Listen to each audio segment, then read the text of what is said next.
Hello, welcome to our deep dive into the fascinating world of social media and its impact on our minds. Today, we're exploring groundbreaking research that reveals how our online interactions might actually be shaping our mental health. With over 2 billion active users worldwide, social media has become an integral part of our daily lives. But what happens when these virtual interactions start to affect our brains in unexpected ways? Researchers in 2024 conducted a systematic review of all the literature to uncover the relationship between social media use and mental disorders involved in the social brain, and their findings are actually eye-opening. The study found that using social media a lot is linked to different mental health issues, and especially for people with narcissistic traits, possible body image problems, and eating disorders. The researchers talked about a concept called delusional amplification by social media, which essentially they explain it as social media can make a mental distortion worse.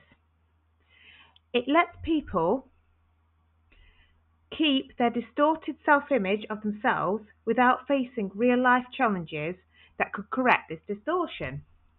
The researchers suggest actually that delusional amplification by social media essentially is the idea that social media can intensify and reinforce false beliefs or distorted views of themselves. So, for example, someone might believe that they are more important, they're more attractive than they actually are. And social media platforms with their likes, their comments, their shares can actually validate these false beliefs and make them even stronger. So, this happens because social media provides that constant feedback loop. When people post something and receive positive reactions, it then reinforces this distorted self-image. And then people start to rely on this virtual validation instead of real life interactions that actually might challenge some of these views. And then people start to rely on this virtual validation instead of real life interactions. In real life, when we get feedback from face to face interactions, this can help us understand ourselves better. Their friends and family might point out when we're being a little bit unrealistic or we're just sort of exaggerating certain things. But on social media, we can cultivate our lives to show only the best parts, and we can actually avoid any negative feedback about ourselves. And this cultivation of reality allows people to maintain a sort of distorted negative self-image. So they can edit photos to look more attractive, they can share any successes and hide any struggles that they're having. And over time, this can lead to a stronger belief in the false identity, making it harder to actually accept and face reality. The problem is that this distorted self-image can actually lead to deeper mental health issues. So when you imagine the gap between your online persona and real life self becomes too wide, this actually can cause anxiety, depression, and actually a sense of isolation. So a person might feel that they can never live up to the online image that they've created. And this actually can lead to a constant cycle of seeking validation and actually not feeling enough. This is particularly concerning for those who feel isolated and actually unsure of who they are. So when people feel disconnected from others and actually lack a clear sense of actually who they are, a clear sense of themselves, this can then allow them to sort of turn to social media to create a false identity.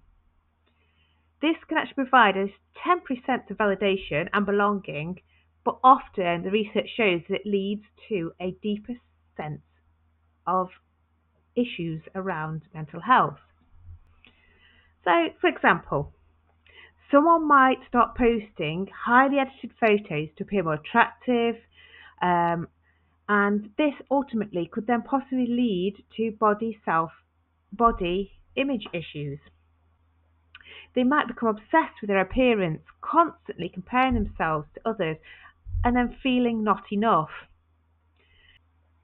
They might become obsessed. This then can result in possible eating disorders or extreme measures to alter their own appearance. Or another example, they might be over exaggerating their achievements and lifestyle to seem more successful, which then can possibly develop narcissistic behaviours. This need to constant this need for constant admiration and validation can lead to a fragile self-esteem and actually find difficult forming genuine relationships. Narcissists actually often have this inflated sense of self-worth that actually can be masking sort of underneath feelings of insecurities. This fragile self-esteem makes them highly sensitive to criticism and rejection, which is further complicating their ability to maintain actually healthy relationships. So additionally, constant comparison with others can actually lead to anxiety and depression, and seeing others seemingly perfect lives can make people feel like they're not measuring up, and this actually can lead to this sort of not feeling enough and feeling sort of hopeless. So additionally, constant comparison with others can actually lead to, and the pressure actually to maintain this ideal lifestyle persona online can contribute to this sort of stress, burnout, and anxiety. And trying to keep up with the demands of social media actually can be exhausting, and actually that can take a toll on people's mental health. Further to this, the actual study suggests that online interactions can actually blur the lines between ourselves and who we are and others. So this actually then can contribute to further mental health issues. So when we interact online, we often lose the physical and emotional cues that help us actually understand boundaries, relationships, which we get in real life. So to show this point, without face-to-face contact, it's actually harder to read body language, tone of voice, facial expressions, which are actually all really crucial for empathy and understanding others. So, and this actually in itself can lead to misunderstandings and conflict, which then it, it hinders our ability to form genuine connections.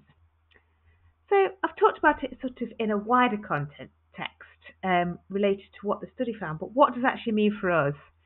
Well, understanding these different dynamics can actually help us navigate our online interactions to be more mindful, and we can recognise when social media might be affecting our actual mental health. So a number of steps that we can take to do this.